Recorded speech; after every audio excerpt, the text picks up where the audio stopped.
Rasul mengatakan ada 10 tanda besar kiamat sebelum kiamat terjadi.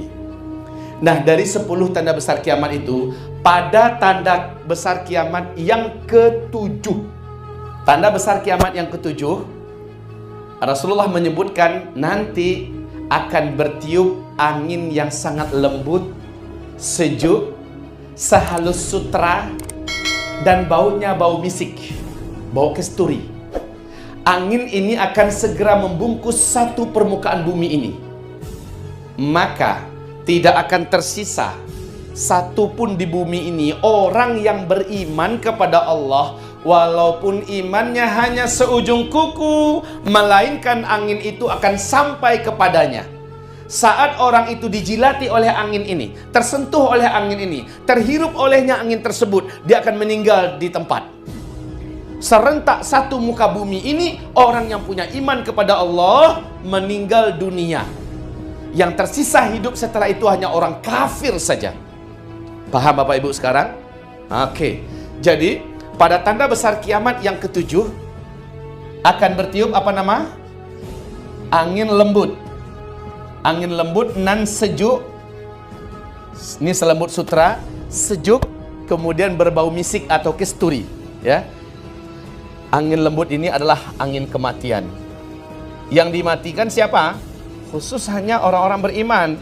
Sekalipun imannya hanya seujung kuku. Dia beriman Allah itu ada, Allah itu Maha Ahad. Walaupun dia nggak pernah sholat, walaupun dia tidak pernah puasa, dosa-dosanya anggaplah banyak. Tapi dia punya iman nggak pada Allah? Punya. Maka angin itu akan datang kepadanya. Nabi mengatakan walaupun dia sedang ada di dalam gua, ada di puncak gunung, ada di gurun Sahara, ada di tengah pulau, di mana saja dia akan didatangi oleh angin ini. Habis. Nah, sejak peristiwa tanda besar kiamat yang ketujuh ini, tidak tersisa lagi orang beriman yang hidup di bumi. Seluruhnya hanya orang kafir. Rasulullah bersabda, 1 atau 2 generasi setelah tanda besar kiamat yang ketujuh ini, barulah terjadi kiamat besar, kehancuran alam semesta. Kabar baiknya untuk Bapak Ibu semua adalah kita semua insya Allah tidak akan pernah menyaksikan kiamat besar. Alhamdulillah.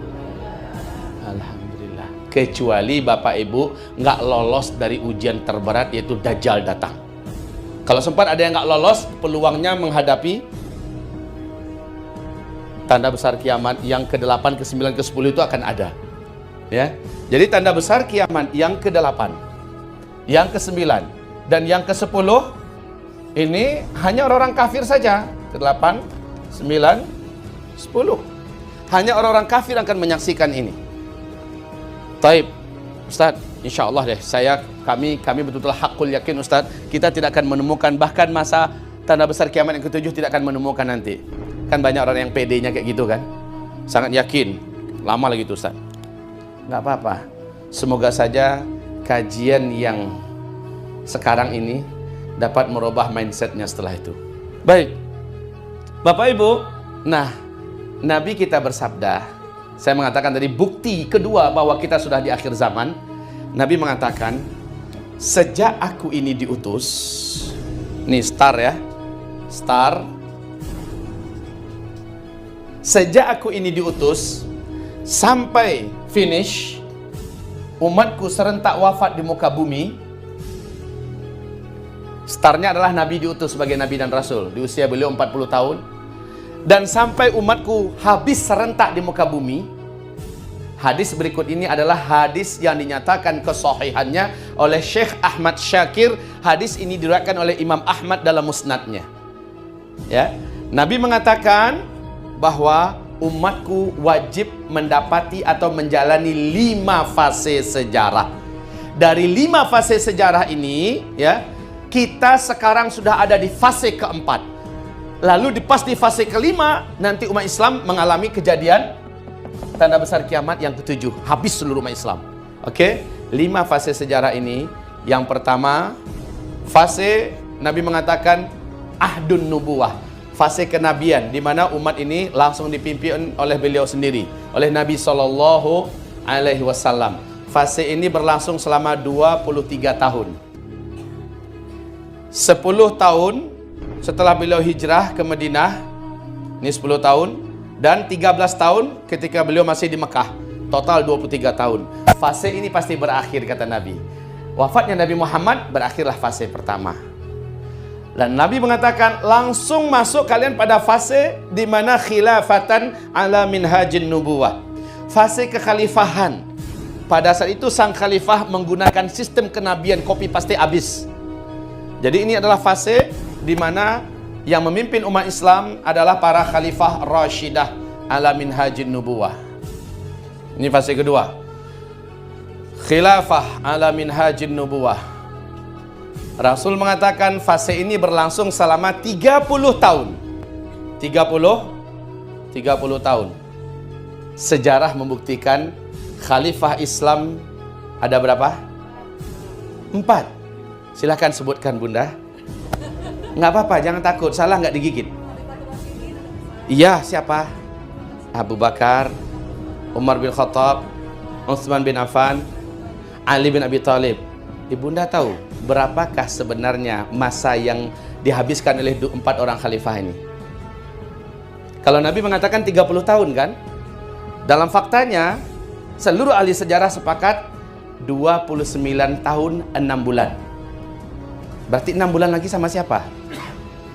Hah? Nah, barakallahu fiik. 6 bulan lagi yang tersisa dilanjutkan oleh anak kandungnya Ali bin Abi Thalib yang diangkat oleh seluruh kaum muslimin. Namanya Hasan bin Ali. Hasan bin Ali, ya.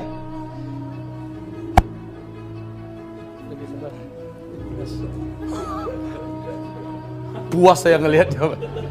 Tutupnya mana, Pak? Perlu sama Bapak tutupnya. Pakai di bawah tutup. Makasih. Orang-orang baik ternyata di sini banyak ya. Tadi lagi saya sendirian di sini, saya dikasih ini. Lagi asik ngomong, dikasih lagi ini. Nanti tadi kasih apa lagi? Saya siap-siap nunggu nih. Baik, Bapak Ibu yang kami muliakan. Dari belakang kecil ya Pak tulisannya? Onde mande. Ah iya, ya nggak apa-apa. Saya bantu. Layar kan bisa ini. Bismillah. Wah, ini baru. Nah, Masya Allah. Cukup Bapak? Cukup. Dari tadi kek. Sebenarnya kalau ada warna lagi, merah dan biru, ini baru keren. Ya. Baik, Bapak Ibu. Jelas saya ya. Baik, Bapak Ibu yang kami muliakan. Sampai di mana kita tadi? 29 tahun 6 bulan. Kemana yang 6 bulan lagi? Disempurnakan oleh Hasan bin Ali. Cuma 6 bulan? Ya. Kenapa? Karena kekhalifahan yang betul-betul murni kekhalifahan itu adalah berakhir saat 6 bulan oleh Hasan bin Ali. Karena Hasan bin Ali menyerahkan tampuk kekuasaan khilafah Islamiyah selanjutnya kepada Muawiyah bin Abi Sufyan yang ada di Damaskus, di Syam, Syria sekarang. Kenapa Hasan bin Ali menyerahkan? Karena mempersatukan kalimat kaum muslimin yang ketika itu memang terpecah dua. Satu di kubu Ali bin Abi Thalib sebelum terbunuh, satu lagi di kubu Muawiyah bin Abi Sufyan.